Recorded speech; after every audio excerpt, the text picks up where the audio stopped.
Good evening, everyone. I'm Cassandra Joan Butler, Agent 56 with the Cosmic Intelligence Agency. And we're going to talk about Halloween tonight and the aspects, the astrology of the week, and do little spiritual messages as well. I want to encourage you to take advantage of this beautiful time of the year, no matter where you're tuning in from.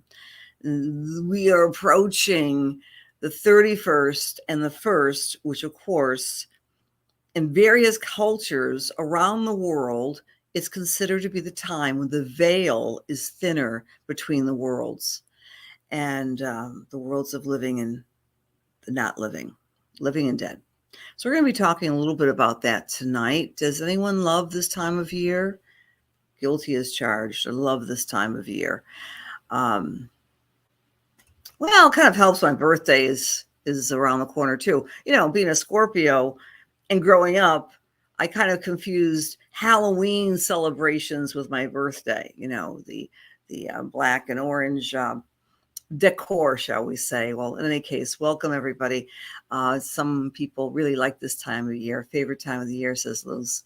Let me know where you're beaming into as well, please. I'd love to know where my little visage is being observed. So, you know, I was really struggling with this because last week we talked about the lunar eclipse on the 28th, and I thought we'd go a little deeper into it tonight as well. Oh, thank you for sharing, Christy. Appreciate it. Sharing is caring. If you are so inclined, please do share. In real time or after the fact, when you share it, it comes up on my feed, and then I put your name in a basket. And then you get a reward, which is the Lunar Lights Club. And by the way, the Lunar Lights Club, a couple words about that.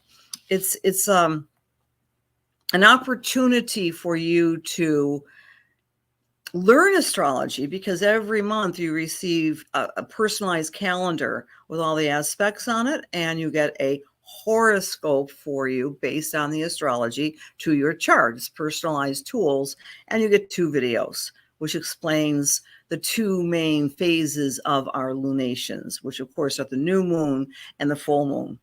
And so all that information is on my website. And a lot of you are tuning in from the Cosmic Intelligence Agency. Please do consider becoming a member of the Cosmic Intelligence Agency. Astrologers from around the globe contribute, and a great group of brilliant astrologers. There's always webinars and articles, and keep your learning going, because this is one of the things I love about astrology. I've been doing it a long time, decades and decades, at least 3.5 decades. Well, 4 decades if you count when I was 9. But in any case, even longer than that. Never mind. I'm just blowing smoke here, but it's true. Astrology has always been a part of my life, and you never stop learning. You never stop learning. That's one discipline that I can say for sure. So again, happy season of the turning of the wheel. So we're going to talk about the turning of the wheel and why this next few days are very significant across cultures. So let's bring that slides into the wheelhouse here. Happy turn of the wheel, friends. We're going to first talk about, again, the full moon lunar eclipse. This is the theme, I believe, for the next 4 days or so. Of course, the lunar eclipse lasts a lot longer, but it's about bridge building and communication. Bridge building and communication, finding consensus where there is none. And obviously the world is reflecting polarization at this point. We might not be able to do anything in particular to solve the world's woes, but we can do what we can do to help in our own lives, in our own way, in our own communities, families, and friends, to bridge the gap. Because the Sabian symbol of this full moon lunar eclipse, which I'll show you in a moment, is a bridge across a deep gorge. So on Saturday, pre-Halloween, we have this bridge building lunar eclipse. It takes place at 4:24 p.m. That's Eastern Daylight Time. And it takes place at the 6th degree of, well, the 5th degree, but we always round it up for Sabian symbol reasons, the 5th, 6th degree of Taurus. That's where the moon is. Right now, tonight, and leading up to the full moon, my dear friends, you may notice that your own intuition, your own feelings about things are heightened and strengthened, because right now we are in what we call the gibbous point of the lunation cycle. And emotions are running high, but also our intuition is running very high. It's like this expectation of what's going to happen around the corner. So that's between now, countdown, and Saturday. At the eclipse, the moon is opposing Mercury, which is triggering dialogue. Black moon Lilith is opposite Neptune, and she likes answers. And that's opposite illusion. So full disclosure of damage in our lives, outside of our lives, in the collective. Saturn is opposing Juno. Seriousness regarding relationships. Ceres is opposite Uranus. Food distribution. It makes me think of what's going on in the Middle East, giving supplies and food, humanitarian support. Ceres opposite Uranus. Ceres, of course, is the earth goddess. North Node is conjunct Eris. We're still in crisis mode. And we have an outlet, which is a grand trine in water. What's water in astrology? Water, in any circumstance, is the great dissolver. We are all made of the main element of water. So this grand trine in water is triggering our empathy. It involves Vesta, which is the flame of the divine, Saturn, which is structure, and of course the sun. So the bridge degree looks like something like this. So wherever you are in your life, you're wanting to overcome something. This full moon gives us illumination in the dark, where we can find an answer to a question that's confronting us. The idea of overcoming a challenge, overcoming a problem, overcoming a fear. That's the message of this lunar eclipse, finding a way to end a separation and form some group consensus. This group consciousness, but I would say consensus as well. Building bridges to end separation. I'm quoting Linda Hill.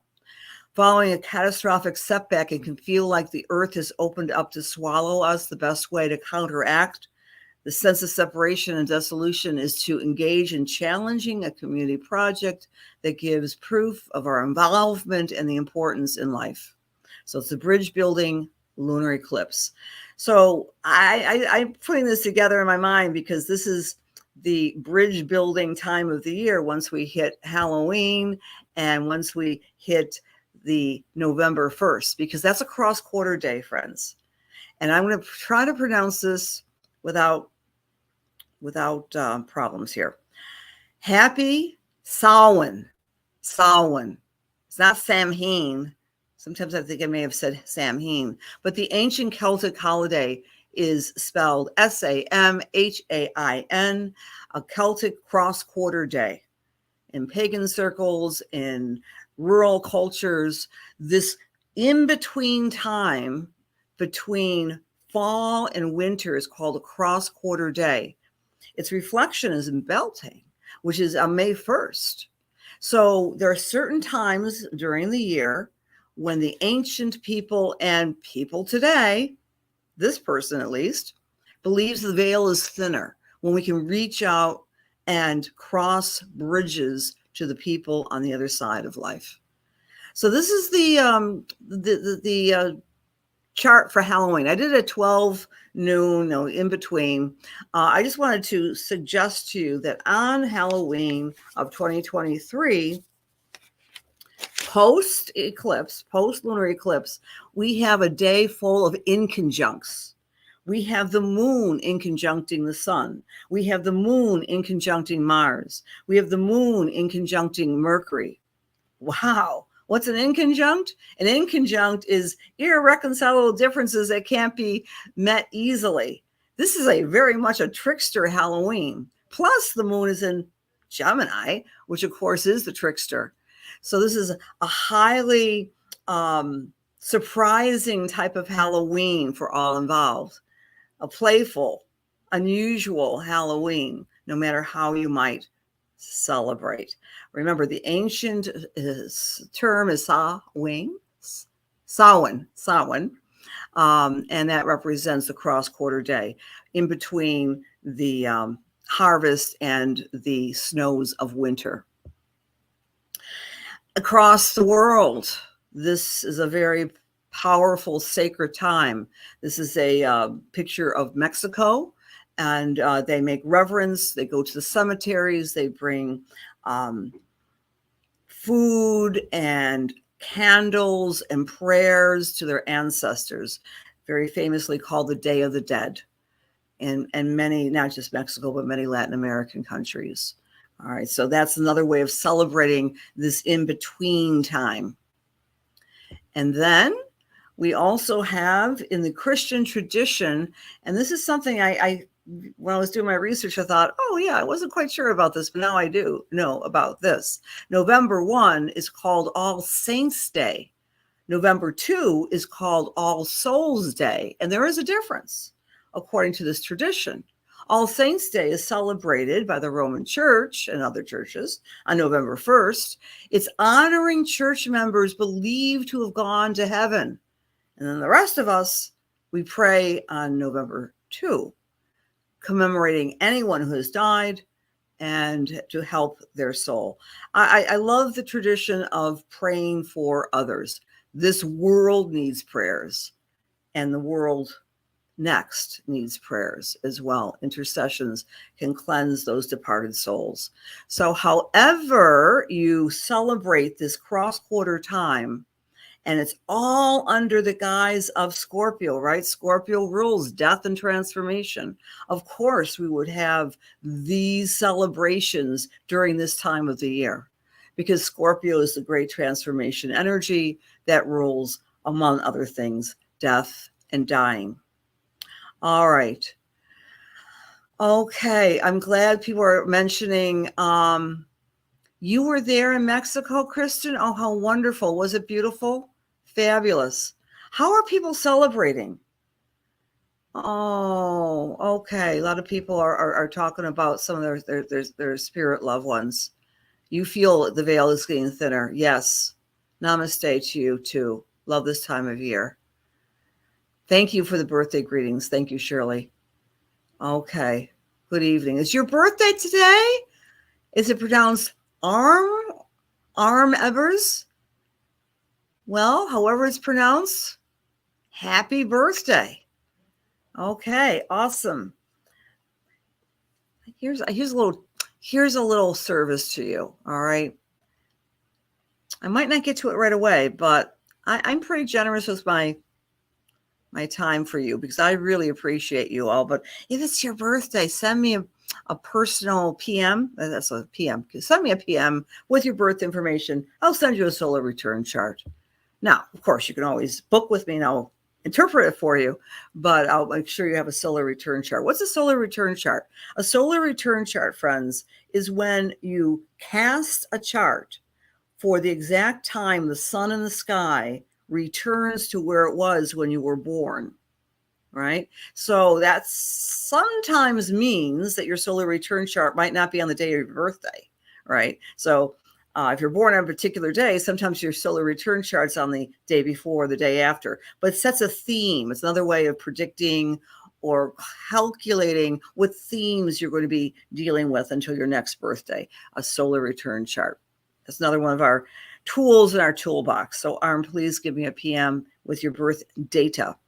I am so eager to share with you this veil thinning that tomorrow night I'll be having a class on Zoom. You're welcome to join. So all the information's on my website, because we'll be doing something a little different. I'll be talking about the lunar eclipse, of course, but we're going to be doing message work, and everyone's able, if they want to do some message work. Because I am convinced all of us, because we all have a right side of our hemispheric brain, can do psychic and mediumistic work with encouragement. Sometimes training, sometimes it's easier for others than other people. But the point is, we're all intuitive because we have a right side of our brains, which works symbolically and intuitively. So come to class tomorrow night if you're so inclined. I would love to see you. All right, friends, we're at that time when I want to talk about how the lunar eclipse is communicating to you. So think of the lunar eclipse as an opportunity to communicate and heal some aspect of your life. If you are Aries or Aries rising, after Saturday and theoretically for the next 6 months until the next lunar eclipse, which it won't be until next year, you're going to be healing and communicating your self-worth and value. And you may actually be working on your income. You might be working on ways to create more abundance in your life.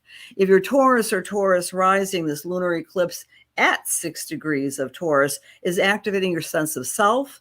You're going to be able to charismatically be confident and communicate who you are and be more of a leader, quite frankly, Taurus.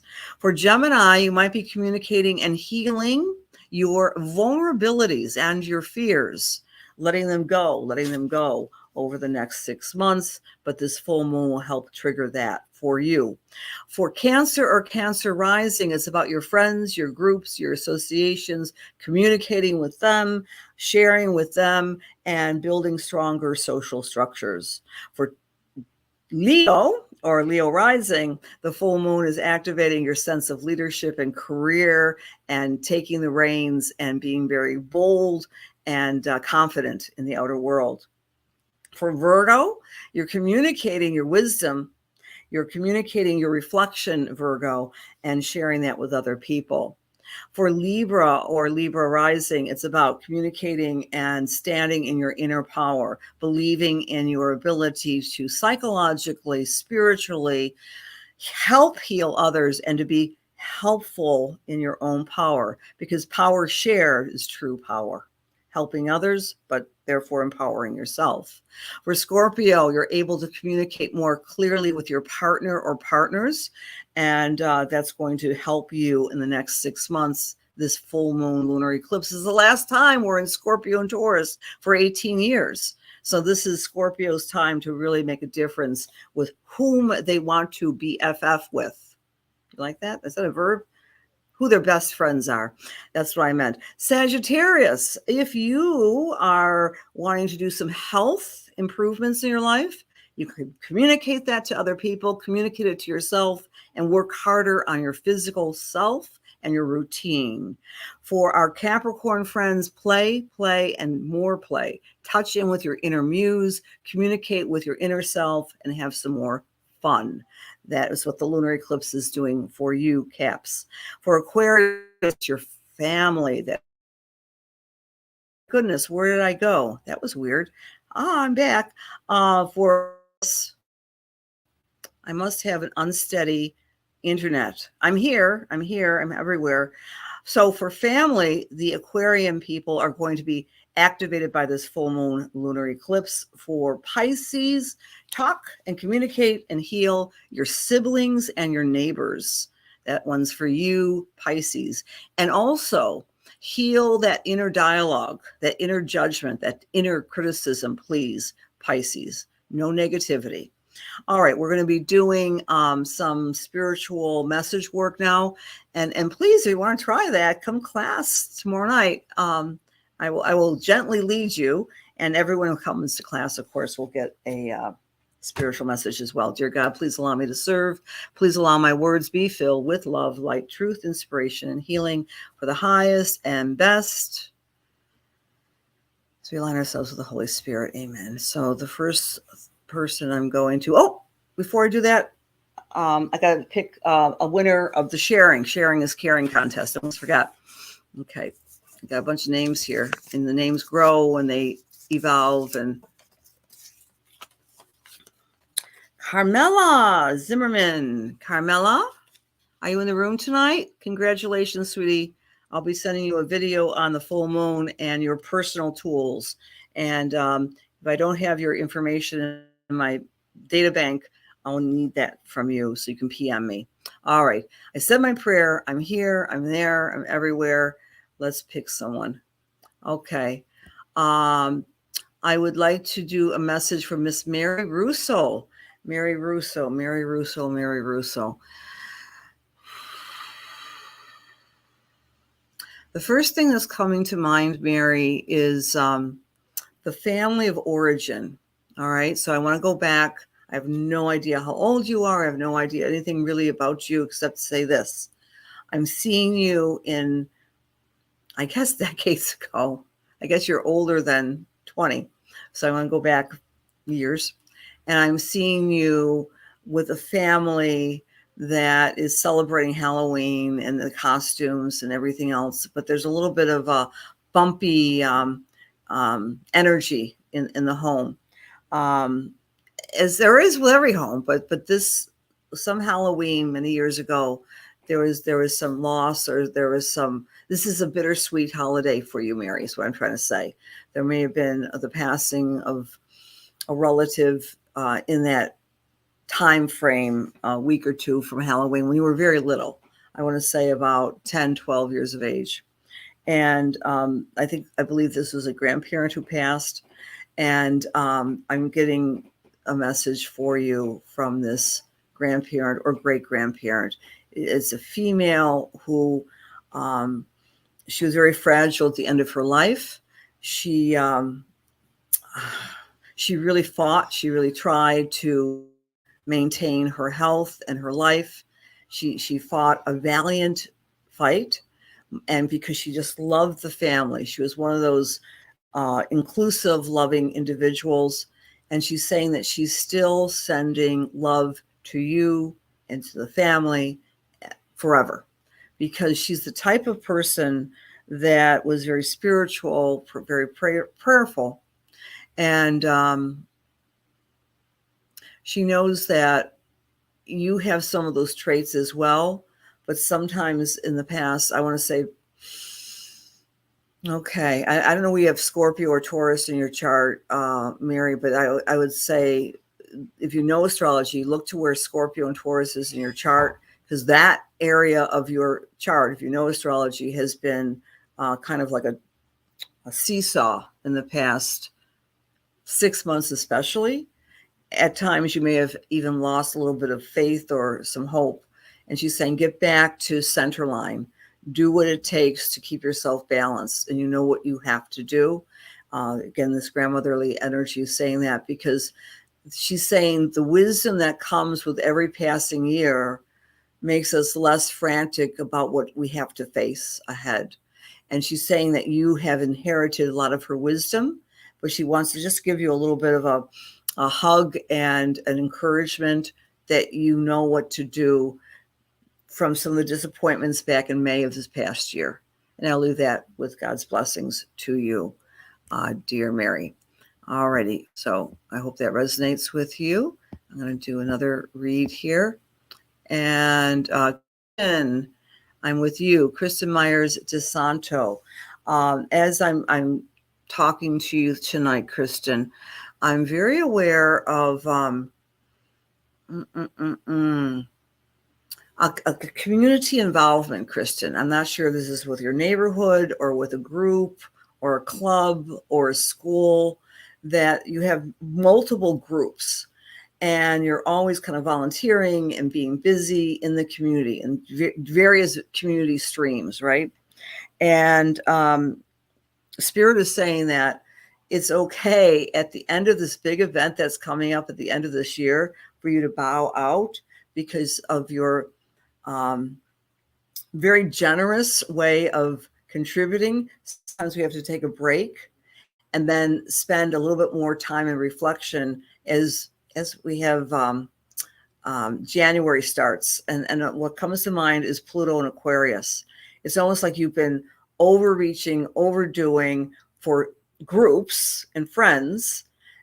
Now, the friends could be family too. I mean, there's just a lot of groups that you have your hands involved with here, Kristen, but you almost have to take a step back in January and February and say, oh, time for me, time to stay home and read. I mean, like really force yourself not to be at everyone's beck and call.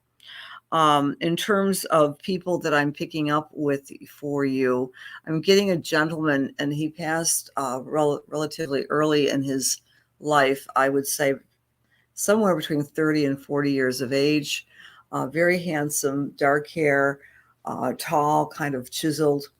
And I'm not sure the time frame, but he's coming in just to give you a big hug to say everything's fine, everything's wonderful.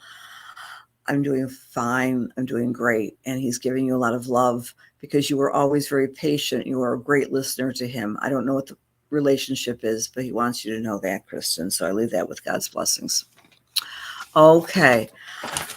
Hi, everybody. We're almost at goodbye, but I just want to remind you that this is a fabulous time to ask for messages from your spirit loved ones. Okay, this is really the cross-quarter time. The veil is thin. Whether you celebrate Samhain or Halloween, or go to Mass on All Saints Day, or pray on All Souls Day, there are all these wonderful avenues during the Scorpio time of year to make a connection with everyone's ultimate destination and the people who go before us, right? So many blessings to you, friends. I will see you next week. Thank you for being here. Happy Halloween. Don't eat too much chocolate. Thank you.